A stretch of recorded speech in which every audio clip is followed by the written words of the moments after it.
Today we're going to talk about bad gas. This is our agenda.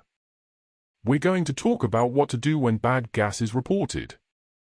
What in the world is bad gas? How do you prevent bad gas? Equipment that we've already got in place to protect our customers from bad gas. How to determine if your site really does have bad gas and how to fix the bad gas issues. Then we're going to wrap it all up with a nice tidy conclusion. As funny as it is to say, someone has bad gas, it's a serious issue that every gas station must worry about. You're having a great day at work when a customer comes up to you and claims they put bad gas in their vehicle. And it came from your store. Oh no. As the manager of the store, what do you do? In most instances, bad gas is caused by water. Water contaminates fuels, rusts equipment, clogs filters and creates chaos in fuel systems. Water is the enemy. Contaminated fuel is fuel that has degraded or has some type of foreign substance in it. Contaminants do not allow the fuel to perform as designed. Normally those contaminants are water or debris. Very seldom that contamination could be the result of vandalism. Some bad actor dumps a foreign substance into the tanks, or a customer accidentally dumps something in the tanks. An example of this accidental contamination is an RV owner dumping sewage into a drop tube by mistake. Contaminated or bad fuel can be a result of old fuel or even a cross drop. A cross drop is the result of someone dropping the wrong type of fuel in the wrong tank. The issues of fuel contamination break down into three general categories.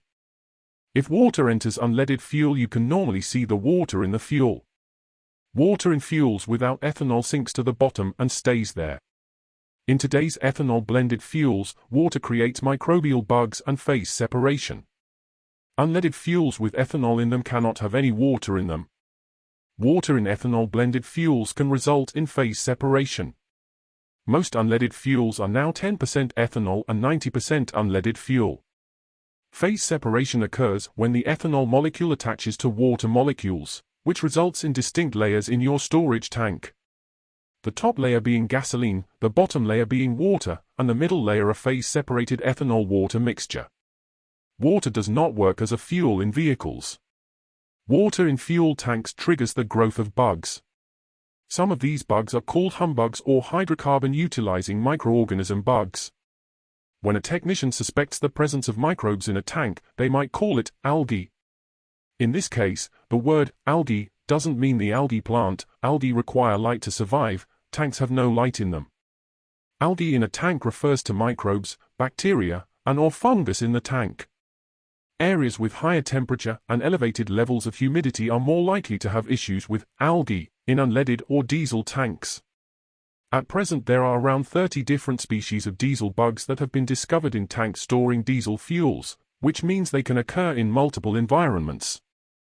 Ethanol attracts water and ethanol plus water creates a bacteria called Acetobacter. This Acetobacter excretes acetic acid, which then corrodes the components in your tank. Rust then builds up on metallic surfaces, such as inside risers, on the ball floats, and under manholes.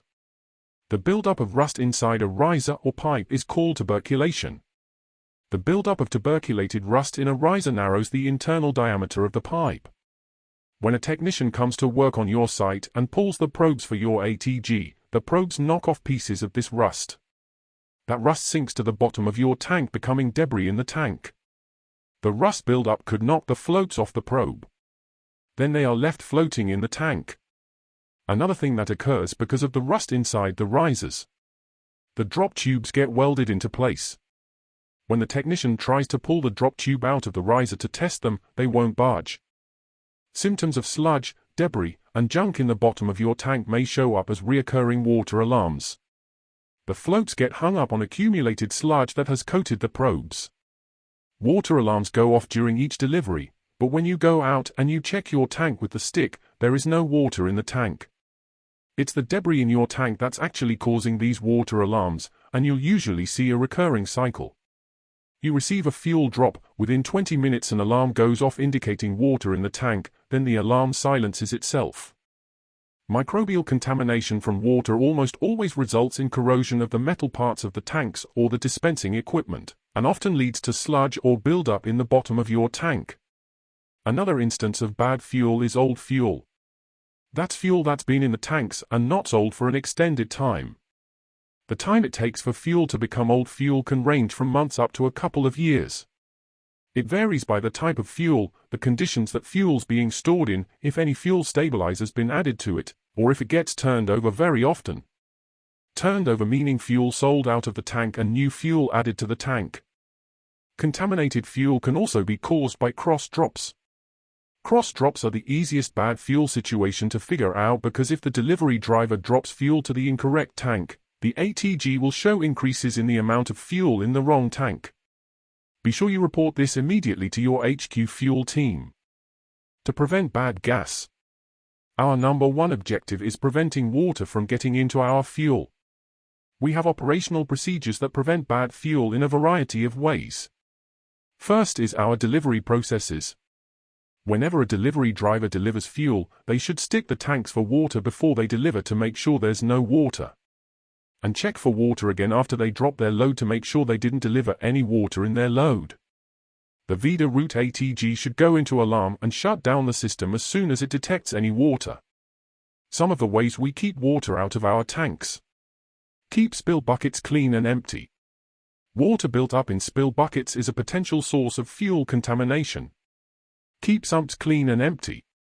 If the sumps fill up with water, the water could eventually drain into the tanks. Water can enter the tanks through condensation. If you're in a humid environment, like close to the ocean, water can build up as condensation in your tanks and over time it could become an issue inside your tank. Even with all the safeguards we have in place, water can still find its way into the tanks. To prevent water from getting from our tanks to our customers, we have equipment in place to keep contaminated fuel out of their vehicles.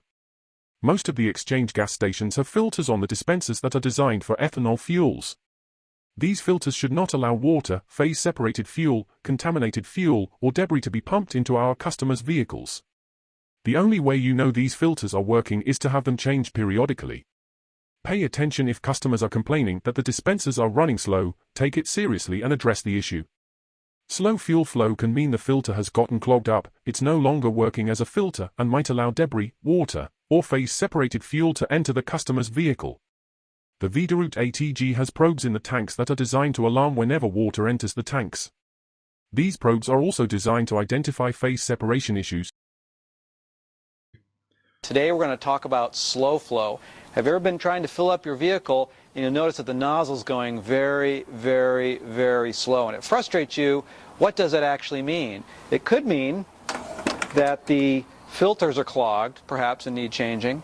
It could be that it's a cold morning and the day is warming up and the pump is still kind of waking up, but it could be that your leak detector has tripped. Now this is a device that's threaded into your pump, and if this device here thinks it's found a leak in the underground line, it will actually restrict the flow and give you what you call slow flow. It's meant to irritate the customer or the attendant to make a notification to the supervisor, because it could be that there is a 3-gallon-per-hour leak in the underground line. You need to figure out what's going on with your system and make sure it's not just the flow. We also have sensors in our sumps. These sensors are in the under-dispenser containment sump, under the dispensers and the sub-turbine pump sumps on top of the tank. These sensors are set to alarm or shut down your system if there's any liquids in your sumps.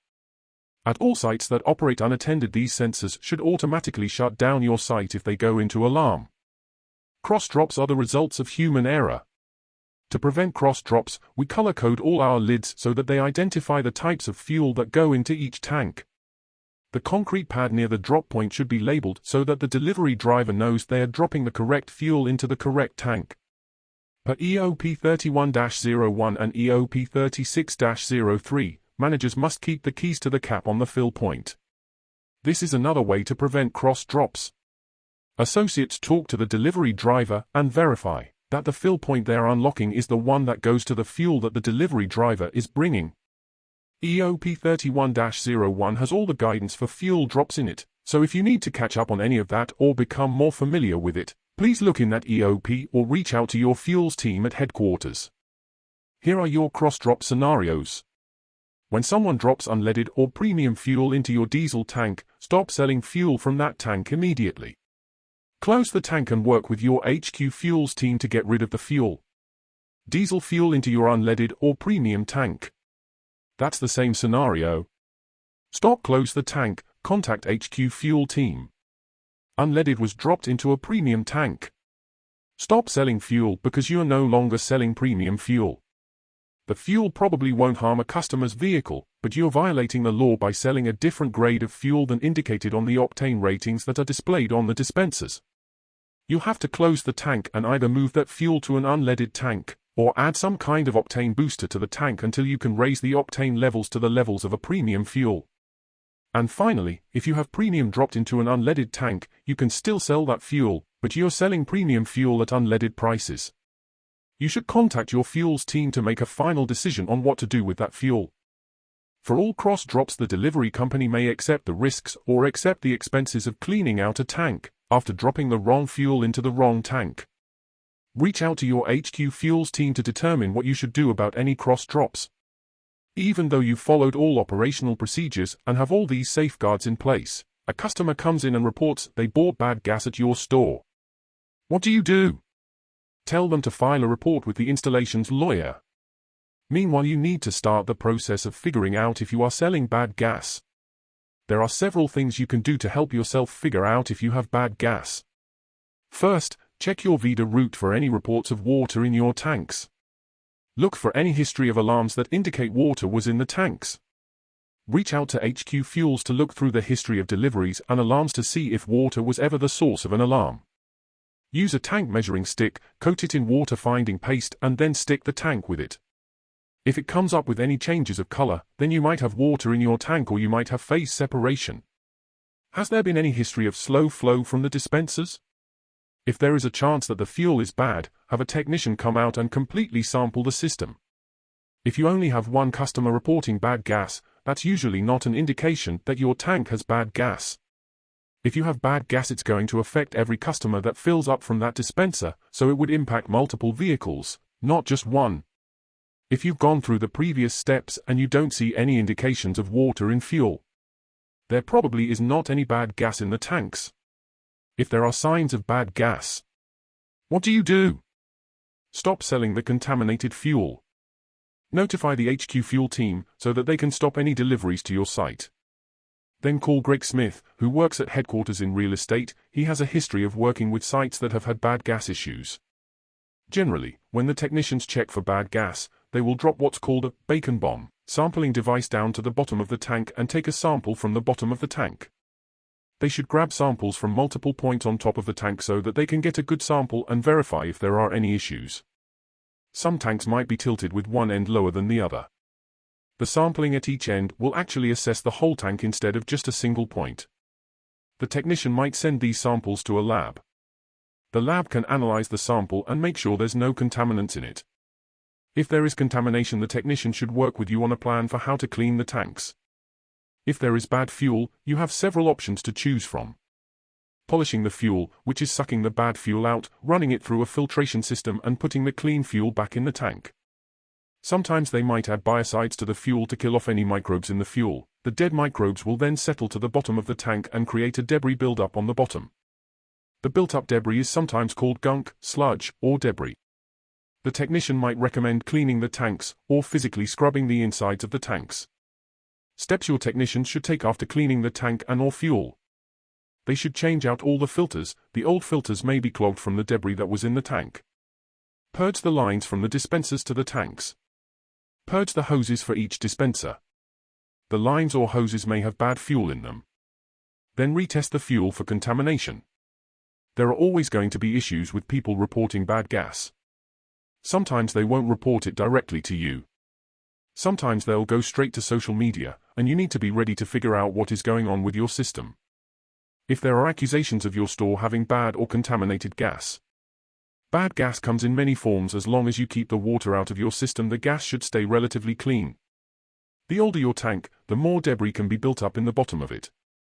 Follow good operational practices. Comply with the guidance in EOP 31-01 and 36-03. Make sure that you're doing the things that will keep your fuel safe. If a tank must be taken out of service, you can add a fuel stabilizer to preserve the life of the fuel. you might move fuel from the tank that is down to another tank that's still in operation. If there is a situation where your site has to be temporarily shut down for any reason and there's another one of our sites close to you, you might have the fuel moved to them. The military's lawyers have determined that disposing of bad gas, cleaning bad fuel, or cleaning the inside of a tank is an APF expense. If you run into a situation that you have bad gas, report it to the installation so they can fix it. Thank you so much for your attention. If you have any questions on this topic or any other UST or gas station related topic, please reach out to me and let me know. The best way to reach me is through emails. Thank you.